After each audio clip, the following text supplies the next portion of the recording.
And welcome back to college football, week number 4 on Wide Right CFB. Tonight, we're coming to you live and local-ish.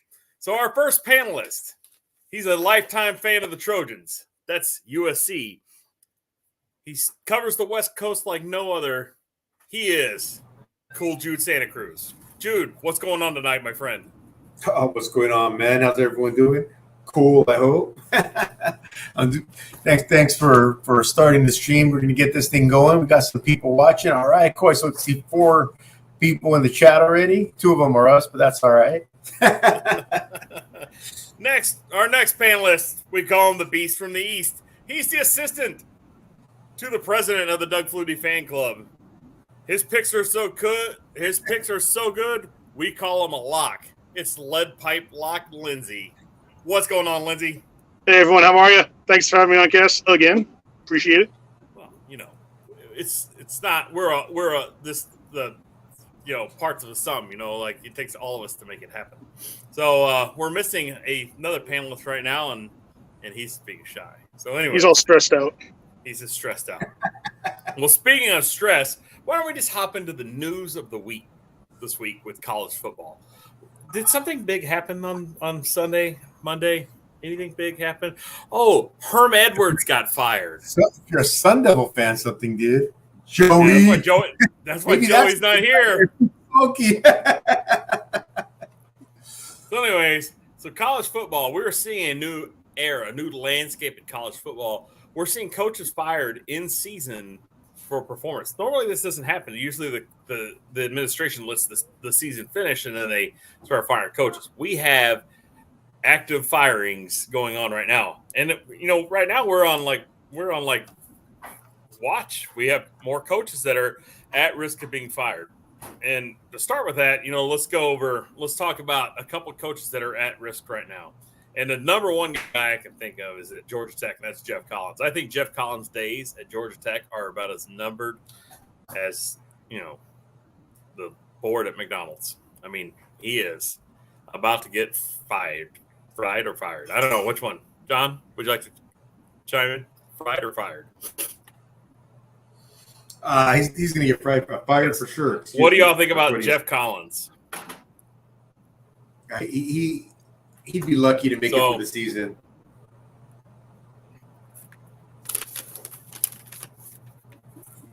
Lindsay?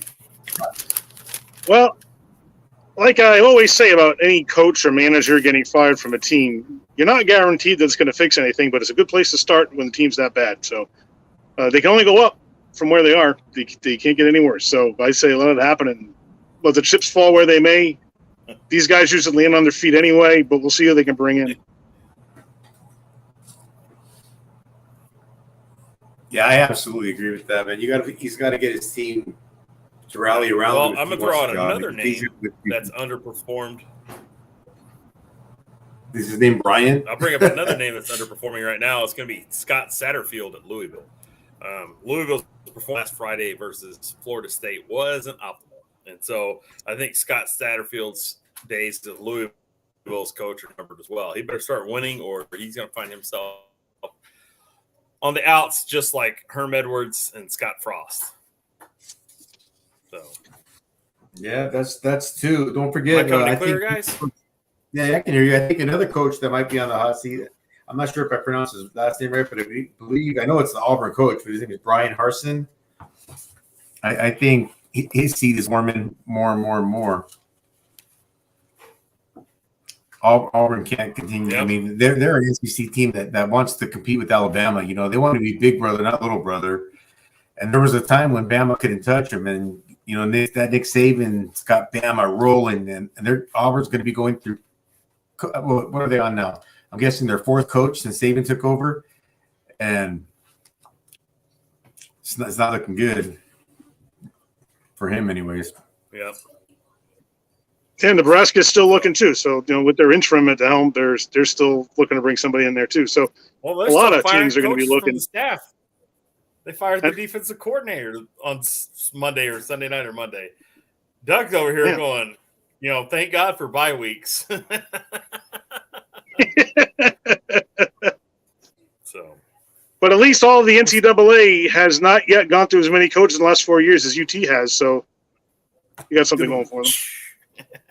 Hey.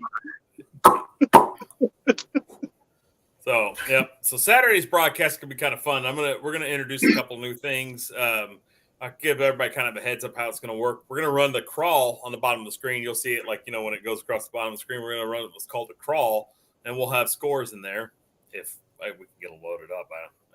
I'm not a mathematician here, so we'll be lucky to get that figured out. And then the other thing we're gonna do is when we review the top 25, each panelist is gonna get 30 seconds to review the team. And then if you go over the 30 seconds, you're going to get a delay a game penalty. So I don't know what happens when you get too many delay a game penalties. Maybe we make you stay on for longer. I don't know, but we're going to figure it out. So, anyways, let's start off the night. Let's talk about something kind of fun. Let's talk about our way too early Heisman predictions right now. Who are our top 5 Heisman hopefuls? And let's start with Jude. Jude, break it down. Give me your 5 Heisman hopefuls right now. All right. Well, I've got 4. I could probably come up with a 5th one. You know the obvious one, thinking Caleb Williams. He's leading the men of Troy. So they're playing well. He's got through 3 games, 874 yards, 10 touchdowns with a 93.1 quarterback rating. And in his last game, he threw for 284 yards and 4 touchdowns. No slouch at all. CJ Stroud, man, that dude's playing well for Ohio State. He's got 941 yards, 11 touchdowns with a 94.6 rating. And I thought that 284 and 4 was good for Caleb Williams. This dude threw for 367 yards and 5 touchdowns last week. And then Bryce Young, I mean, he's numbers aren't as good throwing, but he runs a lot more than the other two. But Bryce Young, he's got like 644 yards, 11 total touchdowns. His rating's only at 87. And his last games, I don't know, they kind of dominated, but 236, 4, and 2 interceptions. Those are the main 3 guys I'm thinking are up for the Heisman. I don't know if I can pronounce this name right, but Jackson Smith Ninjaba or however you pronounce his name, the receiver from Ohio State. I know a quarterback has to get him the ball. So every time he gets the ball, that means CJ Stroud's doing something good. But, man, I mean, he makes it look easy, man. He gets open and he scores touchdowns. So those are my way too early. You're way too early. Heisman. And is that you're going to call that your top 4? Is that in order? Because I know that Caleb Williams is number 1 with Cool Jude Santa Cruz here. If I was going by the numbers, I would say number 1's betting odds are probably on CJ Stroud right now. All right. So we'll go with Caleb Williams is number 1 right now for Jude. Lindsay, hit me with your top 5.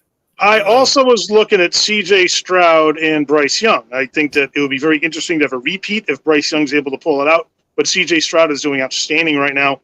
And as he can stay consistent, I think that he's absolutely in a top contending spot for it. But here's some other guys that may not be on people's watch list. Like I know that, Cass, you were looking at Bijan Robinson, the running back out of UT. I think he's on fire. And every time he gets the ball, he makes something happen on the field. He's exciting to watch. And I certainly think that he's going to be in that conversation come the end of the season. But here's 2 guys that don't end up in most people's conversations, but I'm going to bring them up. Will Anderson, the linebacker out of Alabama, outstanding defensive player. And although you don't get many defensive players in this conversation, Will Anderson is absolutely worth entering into the conversation with all the other players we've been talking about. And the quarterback out of Boston College, Phil Jurkovec. He's flying under the radar for some guys right now, but I think he's absolutely worth keeping an eye on, because his numbers look very good this early on. If he can keep it up, he's going to be in the top spot as well. Of course, you would go with the BC guy. Of course. I mean, I got the West Coast guy going with Caleb Williams. I got the East Coast guy going with Phil Jurkovec here, and I'm definitely going to be a homer now for the third coast. So I go with Hudson Card.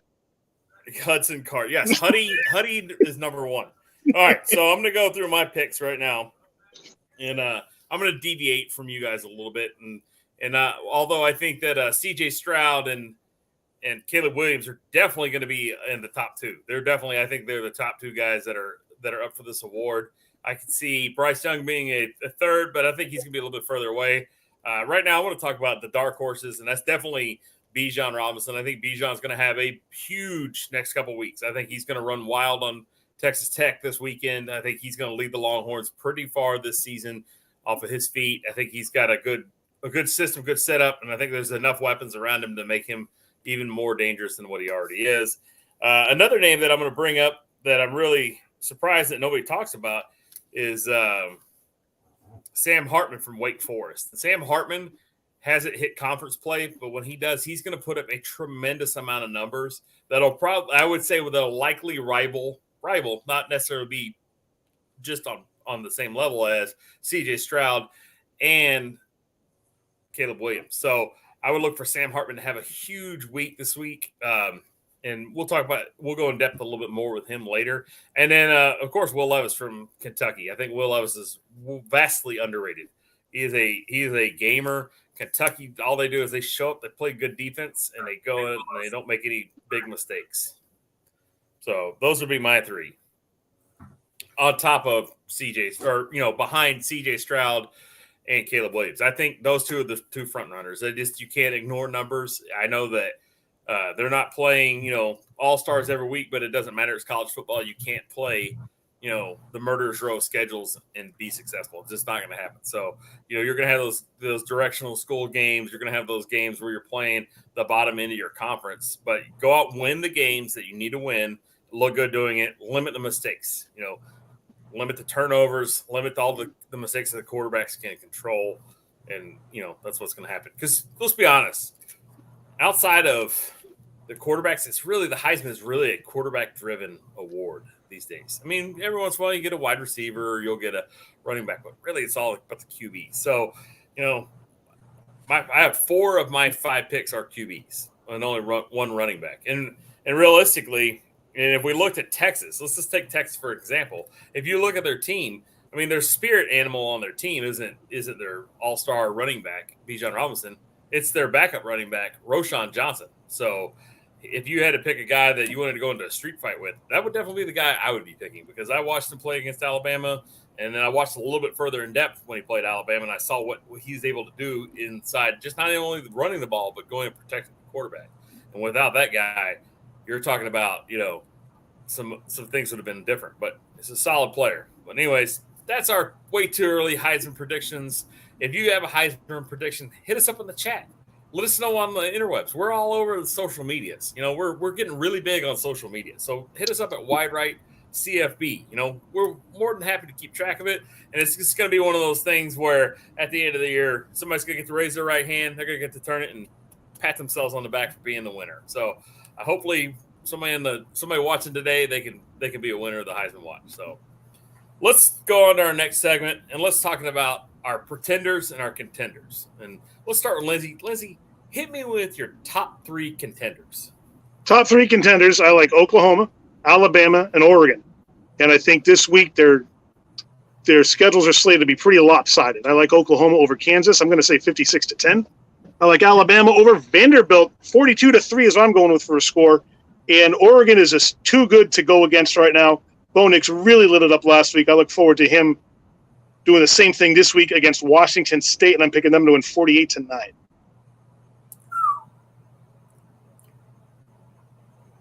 48-9. Now, I will say this: Oregon's defense looked outstanding last week. I mean, they looked like. I mean, I talk trash about their coach like on air, and then they go out and they put out a performance where they just absolutely drubbed the opponent. I mean, like they looked like a real deal contender. So they could do no wrong last week. They were fun. Yeah. So, Jude, hit me with your 3 contenders right now. All right, I'll hit you with my 3 contenders, but real quick before I do that, I do want to say hello to everyone who is watching right now live.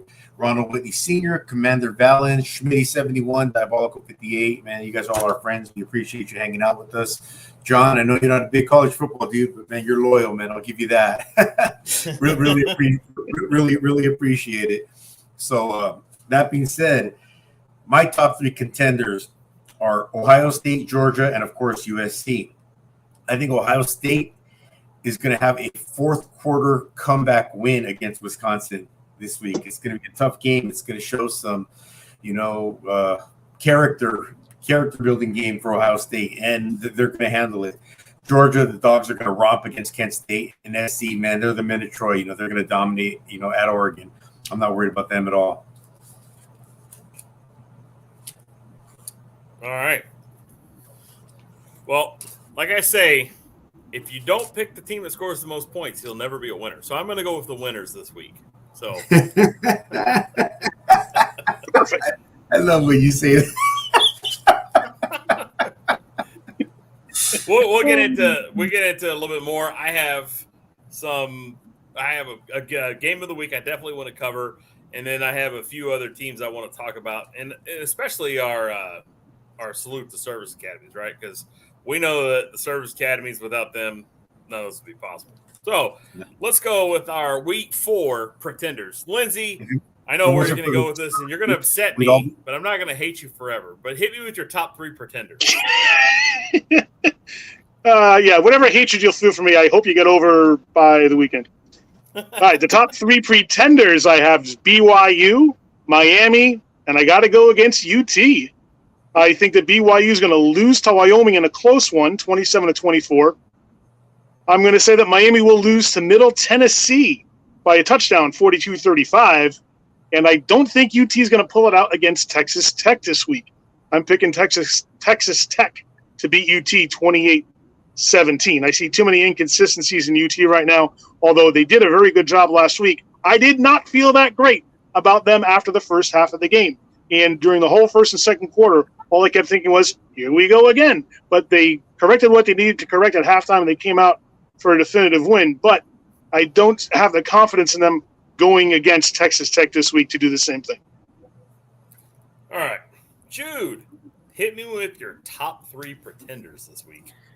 Oh, man, I'm actually going to become, like, I guess, the yin to Lindsay's yang, because one of my pretenders happens to be the number 15 Oregon Ducks. Wow. I expected Washington State to get ranked after, and I really expect them to get ranked after they knock off number 15 Oregon. I think that's going to be a close game. I think Washington State 20-17. Another pretender. This one's a really good one for me. I think number 5 Clemson Tigers are going to get knocked out by the number 21 Wake Forest, and that's not like something unranked team beating them. Wake Forest is a good team, but I don't think people consider them to be what Clemson is. And they're going to beat Clemson. Clemson's going to be out of the top 5, and I'm hoping SC jumps Oklahoma and SC makes his first spot in the top 5 this year.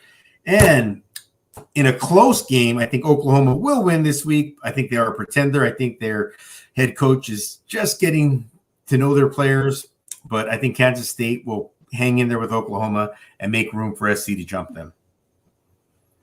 All right. This will be fun. So, yeah, this is going to be all kinds of fun. So, Liz, you still got some time with us, or do you need a hustle? No, I got about 10 minutes. Okay. So, let's get into let's see here. I had something planned, and then I could drop the ball here. You like all these football references? So, let's go over, Lindsay, your games to watch this week. What are if you had to go and tell me, Cass, I need you to watch these 2 games so you can appreciate college football this much more, what are your 2 games to watch this week, Lindsay? Texas A&M and Arkansas. Both are ranked. A&M's 23, Arkansas is 10. I am dying to see what they do on the field. They've been very interesting to me so far, and I like what both teams are putting on the field. I think they're fairly well coached. I like watching the players because they come out with a lot of energy. They make plays happen, and I am going to pick A&M to win 35-27. So I feel good even if I'm wrong, because I think it's still going to be a fun game to watch. And I have other game to watch, Clemson and Wake Forest. Even though they're a bit lopsided in the rankings, Clemson's at number 5 and Wake Forest is 21. I'm picking Clemson to walk all over Wake Forest 45-9. Woo! we are yings and yangs. Now look. We can't go against Lindsay too much, because last week Lindsay was 4-1, and when it came to now I have to reconsider. He was within, I would say, total points against. I think Lindsay was probably about 20 points off of 4 games, 4 out of 5 games. So I'm going to get shellacked this week. Well, hopefully this Texas game you definitely get shellacked. I wouldn't mind. I mean, I like them. I'm root for them, but I just don't see it this week for them. All right, Jude, hit me with your games, your 2 games to watch this week. You're like, Cass, I need you to watch these 2 games this week. Tell me what your 2 are. Well, considering you're talking to Lindsay and I, and I'm sorry I'm not more original, but we're both telling you the exact same 2 games to watch. I'd say you should probably watch those 2 games. All right, so let's go pick them. Arkansas versus Alabama. Let's go pick them. Arkansas versus Alabama. Arkansas versus A&M. I've got the Hogs. I've got the Hogs beating A&M. It's the first time they're going to beat A&M since the merger into the SEC, even though overall Arkansas holds a 43-33-1 against Texas A&M, but A&M's won 9 straight. And Clemson and Wake Forest, man, 31-28 Wake. Good game. Game of the week. Give me a score of Arkansas and A&M. What do you got, Arkansas and A&M? Arkansas and A&M? Yeah.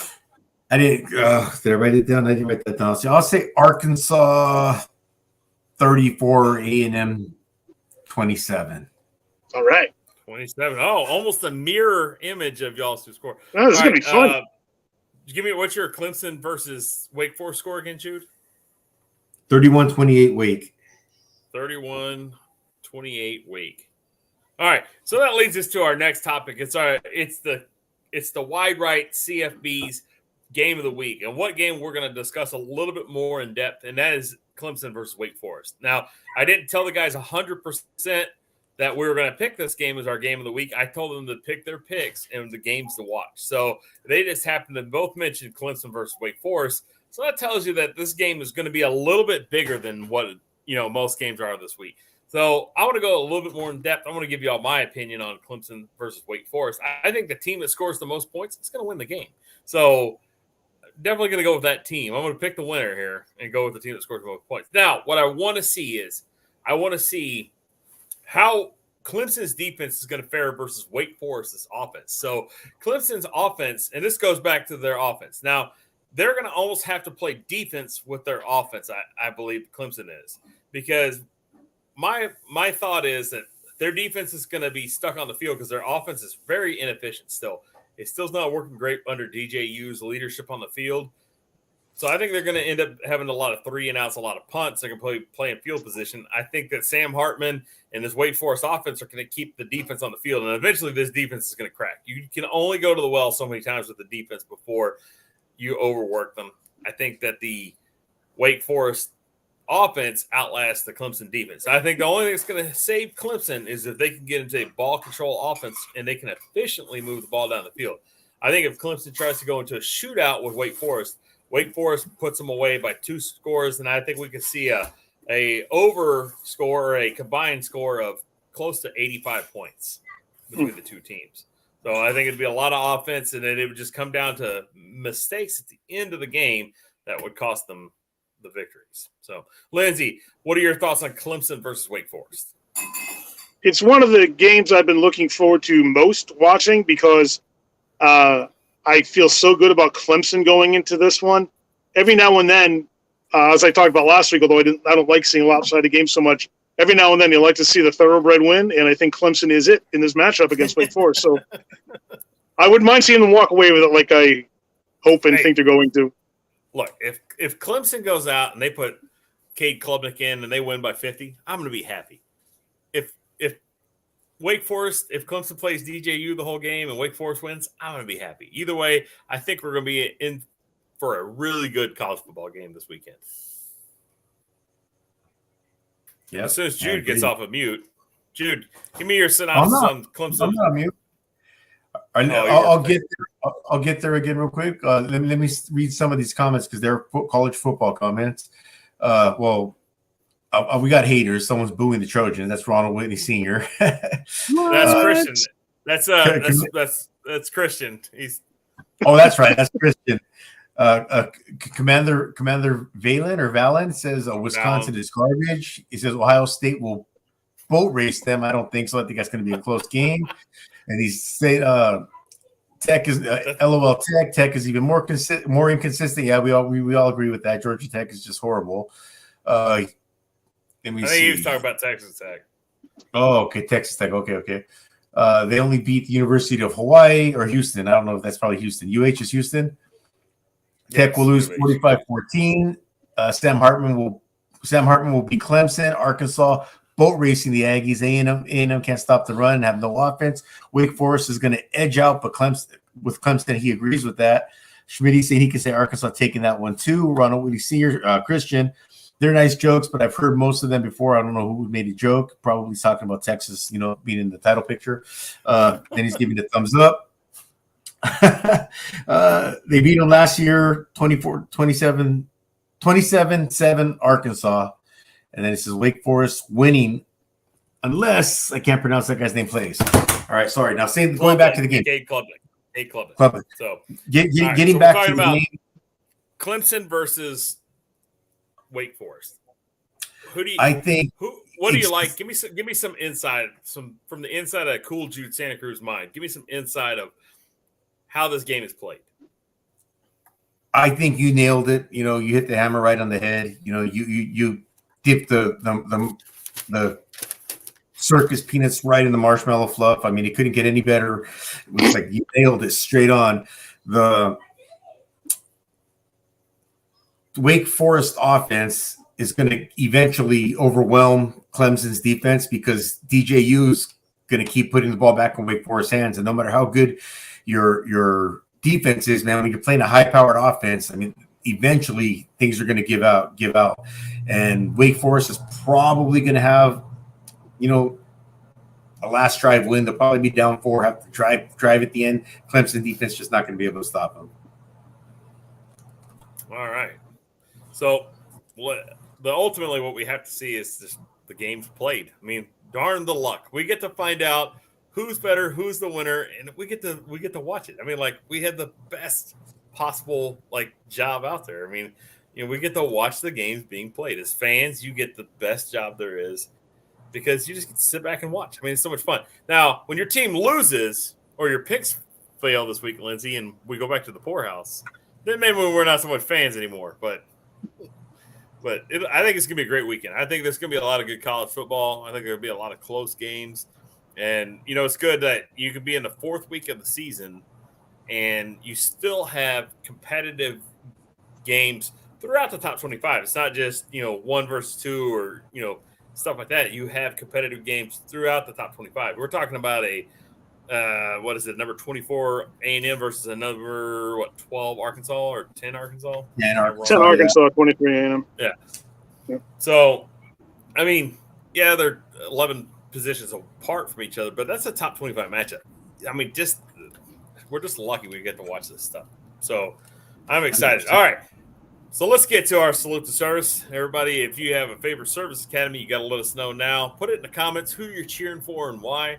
And we're going to talk about a couple of games going on this weekend. Army this weekend has the week off. They're going to rest up. They resume play on October the 1st. This weekend, though, Nevada on Friday night. So if you're at home and you got some free time at 7 p.m., Nevada is going to be at Air Force. So what do you think? Who you got? Let's start with Lindsay. Lindsay, Nevada versus the Air Force. I'm going to pick Air Force on this one. I like what they were doing last week. I thought they put together some good plays, and they're well coached, and I'm looking forward to them pulling this one out this week. All right. Jude, give me a pick, Nevada versus Air Force. Air Force 35, Nevada 20. All right. That's a lot of points for a team that runs the ball, and then that's a lot of points for Nevada, a team that didn't do anything last week. I mean, they got shellacked by Iowa. I mean, Nevada literally made Iowa look better. Breaking news. Diabolical 58 just said that we passed 20 subs. All right. Clap it up. Yes. Guys. Come on, clap it up. Lindsay, you got a couple minutes. I want to get done with our salute to service real quick, and then I have an announcement. I finally decided I have an announcement. So I got a couple minutes left. Okay, so let's get on to Navy at East Carolina. Now, Navy's they're coming off an off week, and hopefully Navy can right the ship, for lack of a better term, Their offense looks pretty inept right now, but hopefully a week off. You never know. Coach Ken's been around for a long time. I think he's going to have something up his sleeve. I look for a competitive game versus East Carolina, but I don't think they get the win this week. I think East Carolina pulls off the win, unfortunately, against Navy. Jude, let's say you. What do you think, Navy versus East Carolina? Yeah, I've got the same thoughts. I think it'll be close. I think Navy will play hard, but I think ultimately East Carolina's just got a few more talented athletes on their squad. Lindsay, what do you think? I'm also going to pick East Carolina, though. I think they're going to give it a good fight, but ultimately East Carolina will prevail. I think it's fairly close, though. I'm going to say 28-21 for a score on that one. I like it. I don't think the team scoring that many points. I don't think we're going to go with a 49-point over here, but take me under. I can see a 12-9 game. Oh wow! But no, I think it's going to be a competitive game. But like I said, I think right now Navy's not in a great position. I think East Carolina goes and puts together the W. All right, since I have the 3 of the 4 main panelists on right now, I want to talk about something. This could be news to you guys. I haven't told y'all yet, so hopefully y'all will be okay with it. So we're gonna have a giveaway. All right. And I've been thinking about this, and I didn't want to do a giveaway at first, but then I thought, you know what? There's no better way to do a giveaway than to do a giveaway. Am I right or am I right? So this is going to have a little caveat to it. We have to hit 500 subs by the night of the Heisman Trophy announcement. Whenever the Heisman Trophy announcement's made at the first Saturday of December, I think is what it is, we're going to have a giveaway. We're going to give away a wide right CFB shirt of your size. You know what? In fact, we're going to give away 2 wide right CFB shirts of your his and hers. His and hers. His and hers. His and his. Hers and hers. I don't know. Whatever you want to do. However you need your wide right CFB shirts, we're going to do that. Now, not only are we going to do that, we're going to have a football signed by 2 of the 3 panelists on wide right CFB. I know it's going to be me and Lindsay because Jude, I don't know if I can get it mailed to you in time. I have stuff I haven't sent to Jude for like 6 months now. So it's going to be, you're going to get a football signed by 2 of the 3 panelists at least. How about I buy a football and mail it to you guys? That's the Shall we just forge your signature on it? Or you could do, it'd be easier. Cool. Less expensive. All right. And then finally, for the coup de grace of the package that you win, not only including 2 shirts, 2 wide right CFB shirts, which 2 of the panelists don't even have right now, you get a football signed by possibly 2, maybe all 3 of the panelists. I'm going to throw in a $50 gift card to Buffalo Wild Wings so you can watch your favorite game at B-Dubs on Wide Right CFP. So here's how it has to work. We have to be at 500 subs by the Heisman Trophy announcement night. We're going to go live after the Heisman Trophy is announced, and we are going to go, and you're going to have to comment. Oh, Jude's raising his hand. I'll double up on that and match you so they can take the his and hers or his and hers and $100 at Buffalo Wild Wings. I'll put in 50 for that. Nice. This is outstanding. Jude at B-Dubs. So can I win? We're not sponsored by this company. So we're doing this because these are great prizes. We can't sign up. So just to reiterate, if you're watching, you're going to get 2 wide right CFB shirts. So you'll be the coolest guy, gal, whoever at B-Dubs. You're going to have a football signed by all 3 panelists, and you're going to get $100 at Buffalo Wild Wings. So you can eat chicken wings and drink beer till you're sick, right? Woo. So, but the only thing is we have to hit the 500 subs by the announcement of the Heisman Trophy winner. And probably what I think we're going to do is I think 2 of the 3 of us are probably going to be together at one location when we make this live stream, and Jude will hop on. And hopefully he's not celebrating too much after Caleb Williams, wins the Heisman Trophy. So, but that's the deal. So put it out there. We're going to put it on socials this upcoming week. We'll talk about it some more on Saturday. Read Diabolico's comment. He goes, I can't get it signed also. Well, I think he's talking. I can get it signed also. I think he's talking about. Yes, I know. All right, so we also have a special guest coming up soon. We're not quite ready for our special guest yet, but he's coming up soon. And Lindsay, would you agree that the special guest is A-list quality, A-list? Would you say he's an A-list guest? Yeah, I would say for sure. Well, Lindsay, can you hear me, Lindsay? Is it Mel Gibson? Yes. Hey, that is correct. It is yes! Mel Gibson. Maybe we can have him on the night of the Heisman Trophy ceremony on that stream. Yeah. Ooh, that would be fitting. That would be fitting. I don't want to see him elitist, but we can only have him on if he's willing to dress as Mad Max. Lindsay, I lied to you. It's not Mel Gibson. I can dream. It's Mel Gibson's hairdresser, Lindsay. Yes! Even who is going to dress up as Mad Max. Yes, there you go. Absolutely. All right. So we have some fun stuff coming up. I know Lindsay's got to go. I appreciate it. Yeah, I got to 35 minutes. So that's a lot. I know you're working. You're out there, grinding, selling the good man's tools. So, by the way, everyone who needs tools, and go watch Project Farm's most recent video. Yeah, I'm giving a channel with 2 million views shout out. We got 5 people watching. But if you look at Lindsay Coyle's shirt, the colors are the same as what's wrapped around his truck, and those are the Gear Wrench colors. And on Project Farm this week, he Gear Wrench beat Snap-on and Mac and Craftsman and Stanley and about 10 other ratchets. And he said that it was by far it didn't just win based on being less expensive. I mean, it was winning the test too. I know they're subjective, but still, it showed well, man. It's pretty good. He said that's the one. He said the Gear Wrench was the ratchet that he would buy. That's nice to know. Yeah, good stuff. All right, guys, I got to duck. Thank you so much. Great to see everyone in the chat. Thank you for. Thanks. I hope your picks are wrong. At least one of them. I really hope one of them. I'm sure they will be. Way, I could be the homer. You could be the homer. You could be the homer. We can all be homers. This will be the stream. I'm sure I'll get a number of them wrong this week. So, but I'm looking forward to it. It's going to be fun. It's going to be a fun Saturday. I'm looking forward to these games. So, we'll see everyone on Saturday night. Everybody go check out Lindsay's channels, Coil Tools. Go check them out on the Instagrams, the Facebooks, the TikToks, the Flickr. I don't know, whatever you're at. Lindsay, appreciate it. Have a good evening. We'll see you soon. Thanks, guys. Have a good night. Good night, Lindsay. See you Saturday. So big stuff, Jude. Big stuff. But it's got to take 500 subs. We're at 21 right now. Well, I think we can get there. We just got to hit the pavement, man. You get me access to that Insta, man, and I can.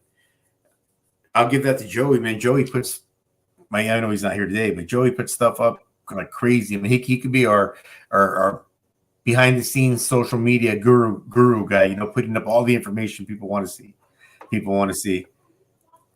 All right, we're gonna bring on another guest, but he's got to go to his room, otherwise we'll get too much echo. He's got to give me his email address too. Hey, can I create a segment? Yeah, go ahead. Give me just a second. I'll be right there. That's all right. Ladies and gentlemen, boys and girls, children of most ages, D-Generation X proudly brings to you on the Wide Right CFP YouTube channel the latest, greatest out of Cool Dude Jude's mind, the what if of the week. And my prediction for the what if of the week, we should probably be talking about this Saturday night, but I'm going to give it to you Wednesday evening. The biggest what if is going to be Wisconsin against Ohio State. I said Ohio State's going to win a close game and probably come back in the fourth quarter. Well, Wisconsin's going to be in their locker room thinking, what if, on that last drive, we didn't drop that interception? Could have won the game, had an interception fall right through our hands. Or what if we had that strip sack that got called back for defensive holding and left the ball in C.J. Stroud's hands and gave him a Heisman moment? That's the what if of the week. Ohio State wins because Wisconsin gives it to them. All right. So we got Jude. Let's talk a little top 25 while we're waiting on our special guest to hop on with us tonight. Okay. You want to talk some top 25? I want to talk some top 25. Let's talk some top 25. Give me just a second. All right. I'm going to pull up our top 25 real quick, and then we will get a rolling here. So hopefully everybody in the chat's excited. So I'm excited. Yeah, 7 people in the chat. Oh, man, we're growing by the second. So we do have Thursday football this week. None of them are top 25 matchups. And we have some Friday football this week. And once again, none of those are top 25 matchups. But we'll start on Saturday. We have Kent versus Georgia. I think Georgia scores, enough points to win the game. Jude, would you agree? Number one, Georgia handles business against Kent.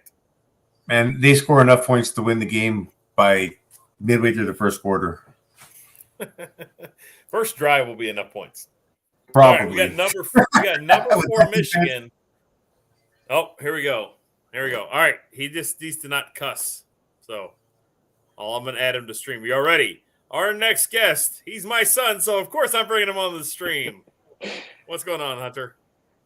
What's up? Eat 'em up, cats. All right, Jude. Eat 'em up, cats. This is my son, Hunter. Hunter, this is Jude. Hunter. What's up, Hunter? Good to meet you. There's only one rule. You can't cuss and you can't yell at anybody. I'm not going to yell at anyone. All right, Hunter, what do you think about Michigan versus Maryland? You got 30 seconds. Maryland's defense is not good enough to stop Michigan's rushing attack, let alone Michigan's passing attack that hasn't been needed to be tested. I really think this is a blowout Michigan's way. Maryland doesn't impress me in any major category. They have a good offense, but it's just not good enough. Michigan's a top 5, top 10 team in my eyes, and I think they just proved it this week that they're in a different league than Maryland. All right, so we got Michigan winning. Jude, what are your thoughts on Michigan versus Maryland? I'll just give a score. I'll say something just like last week, maybe 55-10 or something like that. I mean, Maryland does have – I think I score on that. Maryland, I don't know if it's that crazy. Maryland might score. Well, I didn't think Michigan was going to score 59 points last week, and they did. So you can't underestimate the Wolverines right now. We've already talked about Clemson versus Wake Forest a lot. Let's hop over to a game that really doesn't matter a lot, and that's Central Michigan at Penn State, number 14 Penn State. Ooh, some action. Jude, what do you think? What do you think Penn State does this week? Dominates. I mean, we saw what they did to Auburn. That was a Big Ten SEC matchup that people look forward to. They look forward to stuff like that. To in the trenches kind of conferences. And I think Penn State's just going to romp. Hunter, what do you think? Penn State versus Central Michigan. How do you think the Central Michigan, the Chippewas, right? Chippewas? Yeah, Chippewas. How do you think Chippewas are going to fare versus the Nittany Lions? I think the Chippewas are going to put up a fight in the first quarter, maybe first half. Penn State came off a dominant win against Auburn. They may be running a little high from that, but I think that at worst, they're leading by 14 going into halftime, and they come out of the game winning by 28 plus. I don't know. I'm going to give the spread of 28. At least. I don't know how many, if that may be 28-0, that may be 49-21. But the Chippewas are probably the MAC's best team next to Eastern Michigan. So they're going to fight. Jim McElwain's got a good running back there, and Lou Nichols III. He's a hell of a running back. And they're gonna fight the Nittany Lions. I don't think they're going to lay down and just let them get run all over at first. They're going to fight a little bit. Man, I'm impressed. I mean, he just pulled all these facts out of his head. He's got them stored up there. I just thought, his head was. How old are you, Hunter? 23. I thought his head was full of malted hops and bong resin, but it turns out he's got something up there. All right, so let's move on. We got a game that I know that Hunter's going to be interested in watching. We have number 17 Baylor visiting Iowa State. Hunter, can you tell me anything you like about Iowa State enough to beat number 17 Baylor? Because I know which way you're going to lean on this one. The thing is that Iowa State has been a very under-the-radar team. I've tried watching them a little bit, but that's a key word. They're tried. They're not a team that's been even not just exciting, but almost hard to watch because nothing they do is oh man, that's elite defense, that's elite offense. They've won games they should win against teams they should beat, but not by the margins they should have. Baylor lost a game against BYU, came back around and curb stomped my Cats in Waco pretty badly. They ran the ball all over them. They beat Iowa State last year when Iowa State had a significantly better team than they do now. Iowa State doesn't have Breece Hall. They don't have Brock Purdy. I don't think Iowa State has anything over Baylor. There's no category where Iowa State has a superior athlete, player, or coach. I think Baylor beats Iowa State by 14 points and has 50 more yards rushing. Wow. All right, so Hunter calls it out. He thinks that Dave Aranda, coach of Baylor, is a far better coach than Matt Campbell. Jude, what are your thoughts on number 17 Baylor visiting Ames, Iowa, and playing the Cyclones? Yeah, Baylor's just a better team. Iowa, man, I can't think of anything Iowa's done or Iowa State. I'm not real super familiar with either team, but I know Baylor's got a pretty strong offense, so I'm going to go with Baylor. All right, so we have a intriguing matchup coming up next. We have the University of Rhode Island visiting number 24 Pitt. I'm going to give each of y'all 10 seconds to give me an answer. Hunter, go. Pitt by 1,000. All right, Jude, go. Keaton Slovis throws 6 touchdowns. In the first quarter? I'll take it. All right. So I'm gonna get back to a game here in a minute that means absolutely nothing really on my radar or anybody else's radar, but we're gonna get to it. But I want to cover number 11 Tennessee hosting number 20 Florida. Now I know Hunter, you're a huge fan of Florida's coach, right? So I love give me Billy a Napier. synopsis. I think he's a great coach. Right. So what does Florida do to Tennessee in Knoxville? Do they beat them? Do they pull off the dub? It's 100% on which Anthony Richardson do we get. Do we get the Anthony Richardson that played against Utah that looked like a Heisman Trophy candidate, or do we get Anthony Richardson that's played the last 2 games? It's 100% dependent on that. Billy Napier hasn't had enough time to get his guys in that building. He's found some of his guys, especially on the defense. The offense is still just a bit too far behind with Anthony Richardson playing so much like a coin flip of a player. If he plays like he did against Utah, Florida wins that game. If he plays like he did the last 2 weeks, Florida's not going to have enough firepower for a high-powered Tennessee offense. Tennessee's defense isn't very good, but their offense is one of the best in the country. All right, so Jude, let's say you. Tell me what I'm looking for in this Tennessee versus Florida game. You're going to try to see if Florida can stop Tennessee's high-powered offense, and I don't think they're going to be able to. I think Florida will be out of the top 25 this week, and Tennessee will probably crack the top 10 for the first time in a long time. All right, there we go. All right, our next game we're going to talk about is we've already talked about Oregon at Wisconsin, or Washington State, I'm sorry. I want to talk about Tulsa going to Mississippi. Lane train. Hunter, tell me why Mississippi doesn't score 60 points this week. Because Lane Kiffin doesn't want to get his starters hurt. I mean, Tulsa's got the best passing offense by the numbers in the country, so they'll probably keep scoring. It just won't matter. Ole Miss is too good. Tulsa's too bad. 20 points difference by the first half, it being by halftime. I'm going to say 56-21, Ole Miss. All right. So, Jude, tell me, is there anything about this game you like other than Lane Kiffin's nickname on social media was Joey Fresherwater? Is there anything I like? Oh, yeah, man, I like offense, man, and I like Lane Kiffin. So I'm gonna like seeing Lane Kiffin's offense dominate. All right. So we've talked about Wisconsin and Ohio State. That's a three match. What is a conference opponent? Yeah. If a frog had longer legs, he wouldn't bump his butt when he hopped. So, with that said, we talked about Vanderbilt. Lindsay brought up Vanderbilt hosting Alabama. I think Vanderbilt's going to give a decent-ish game, but I think that at the end of the day, Alabama boat races Vanderbilt. They give them a beating of a lifetime. So we'll skip down a little bit, and let's talk about number 6, Oklahoma hosting Kansas State. Now, Kansas State got beat by whom last week, Hunter? And how bad do you think Oklahoma beats down Kansas State this week? K-State lost to Tulane last week. They had nothing for Tulane all game. It looked like Tulane was the Power 5 team and K-State was the G5 team. This week, K-State has historically the last few years has either beaten or put Oklahoma in a straight scare every time. And it's always right before the Texas OU game. And I only think that's because Oklahoma has been overlooking K-State for Texas.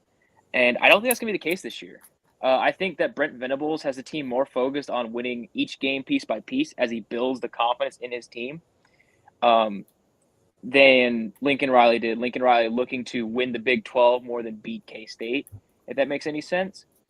I think Lincoln Riley is a good coach. I'm not saying Brent Venables is a better coach. I think he's just trying to build the team so he's having a little bit more pinpoint focus. And also, offensively, there's a major difference. Chris Kleiman has good defenses against air raid, which is what Lincoln Riley runs. The offense Oklahoma runs now is known as veer and shoot. Art Briles invented it. And so the offense that Oklahoma runs now is just not – is a better matchup for them against Chris Kleiman's defense, and they'll have nothing for it. They'll get run over, they'll get passed over, and they'll have no way to stop them, I think. I think OU is going to be undefeated heading into the Texas OU game. Hell, even unchallenged. I don't think K-State has anything for them. All right, Jude, hit me with some knowledge on this game. Let me know what you're thinking on this. I called Oklahoma one of my top 3 pretenders this week. I figured they probably will win the game, but I think it's going to be a lot closer. I think they win by 10, 14 points, but it's not going to be a runaway because Hunter's right, man. Seems like lately K-State does know how to play and match up well with Oklahoma. So I think it's going to be the same thing this year. All right, so let's hop over to the Pac-12. Let's go to Jude's school right away. You got USC, number 7 in the nation, V for victory, right? They're traveling to Corvallis. They're playing an 8:30 p.m. game, which is 8:30 Jude's time, and it's like 12:30 my time. So I don't know. Actually, I don't know what time it is. I think it's 8:30 they changed it to 6:30 my time. Yeah, 6:30 your time. So Jude, are you worried at all about the Beavers upsetting your Trojans? No. You think Trojans are solid across the board? Yeah, I think we ain't going away. I mean, we're gonna. Even if I'm wrong about the Oklahoma game and Oklahoma just dominates Kansas State, I think this is the game where we leapfrog them and get one more step closer to the top 5. Right. We're going to look back good. Hunter, do you have any reason to doubt that USC won't run away with this game in Corvallis? I mean, Oregon State's been a gritty team this year. They've been a gritty team the last few years. They've really improved as a team. But the problem is that USC also improved as a team this offseason. And I just don't think it matters what Oregon State does. USC will just score. And they'll score again, and they'll keep scoring. And if they have to score 100 points to win that game, they'll score 100 points to win that game. Because Oregon State's defense isn't good enough to stop Caleb Williams and Jordan Addison and Mario Williams and probably some other guys I don't remember the name of. But they'll have great stats if they need to have great stats. Brew McCoy still catching passes over there at USC? No, he transferred to Tennessee. All right. All right. But I was going to say that offense is the best in the country. It will end the season as the best in the country. And Caleb Williams will either be the Heisman Trophy winner or second place for it. All right. I like it. All right. So let's hop over to another Pac-12 game. Let's talk about number 13, Utah at Arizona State. Now, Arizona State's gone through a tremendous amount of turmoil. They're really not in a good position right now. My opinion is Utah runs wild on them. I think you're going to have Cam Rising's going to look like, a Heisman contender instead of a Heisman pretender this week. But I don't think he qualifies anywhere in the Heisman race. Jude, tell me what your thoughts are with number 13 Utah traveling to Sun Devil Stadium and playing the Arizona Sun Devils. It doesn't matter that it's a home game for Arizona State because they just got too much on their minds right now. They got an interim coach. The whatever scandal was going on, and Utah, man, they had their stinker. Their stinker is over and done with. They're going to play tough the rest of the year. That's going to be USC's hardest game the rest of the year, and we're going to play them twice, and both games are going to be close because there's no longer north and south for the Pac-12 championship. It's going to be SC and Utah. They're going to play each other. SC will probably hopefully win, and then they're going to play each other again in the Pac-12 championship. All right, Hunter, tell me something about Utah and ASU that we don't already know. Give us some here. ASU has players that probably care about the team.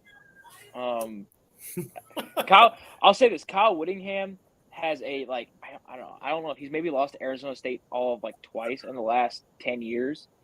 There's nothing about this game to me right now says that Utah loses it. There's no sign. the interim coach at Arizona State's a guy that players apparently don't like from what I've read online. I see Utah boat racing Arizona State, leaving and getting ready for the next game. All right. So we're going to stay in the Pac-12. We'll kind of wrap up the segment with this game, and then we'll bring up one more game before we end the segment I want to talk about. So we have an unranked Stanford team traveling to Washington and playing number 15 Washington.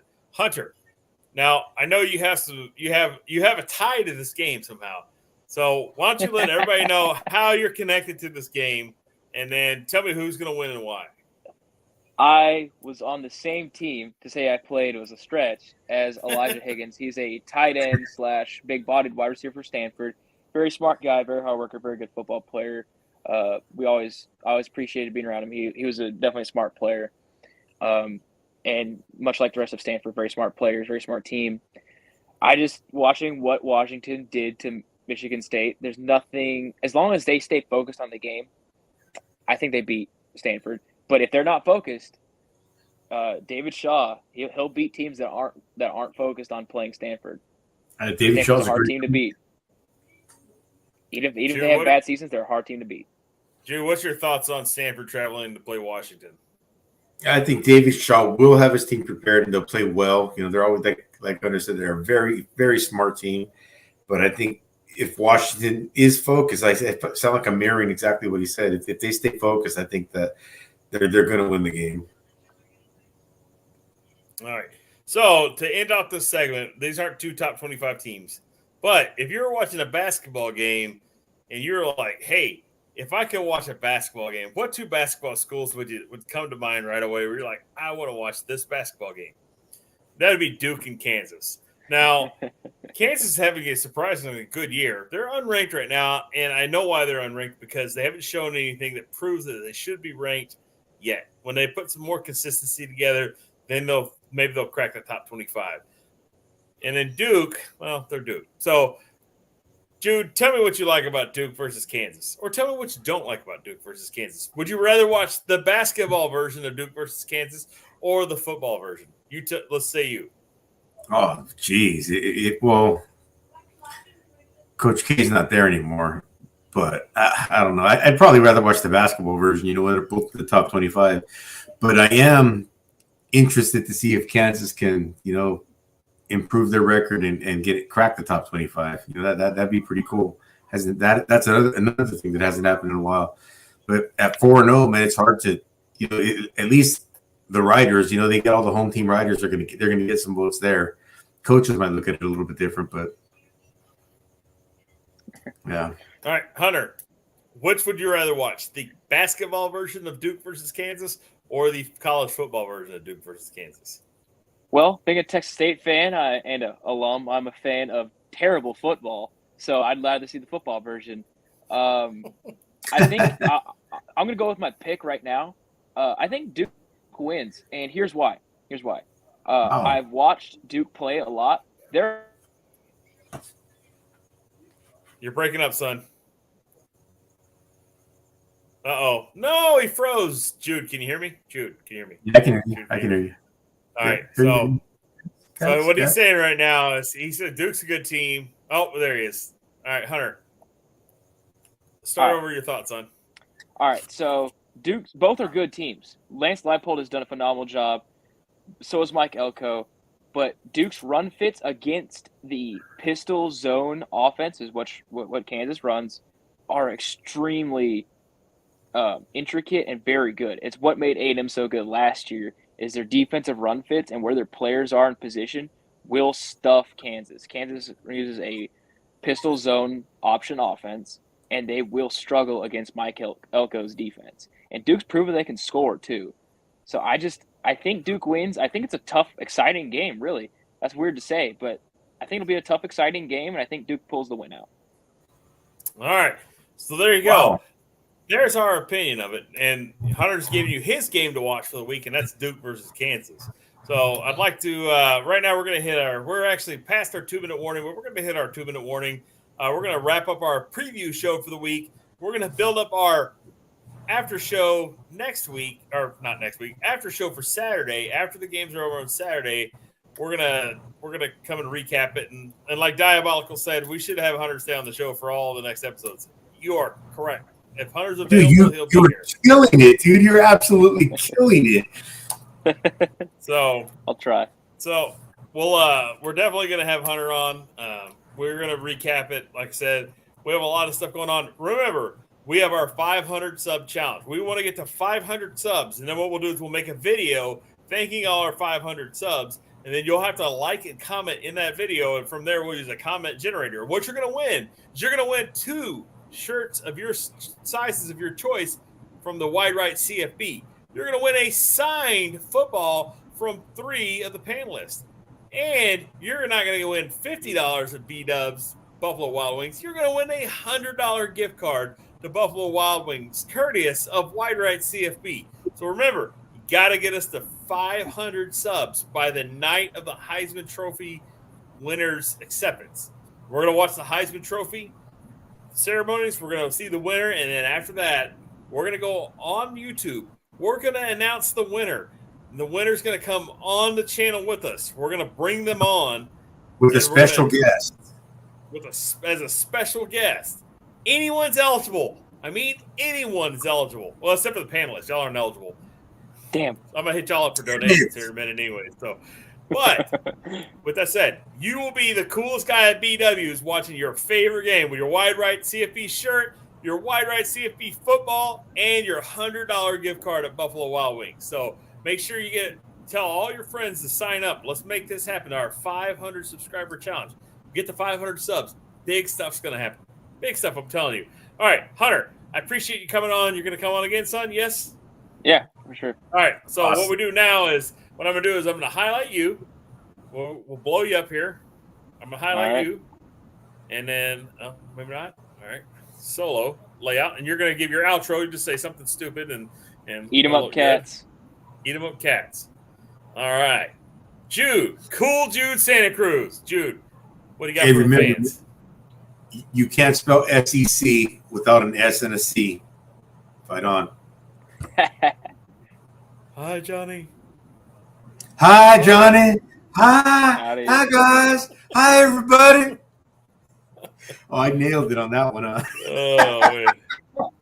All right, so the show's gone a little off the rails. I'd like to thank Lindsay for joining us earlier. I'd like to thank Hunter for hopping on. Jude, as always, just being our mainstay.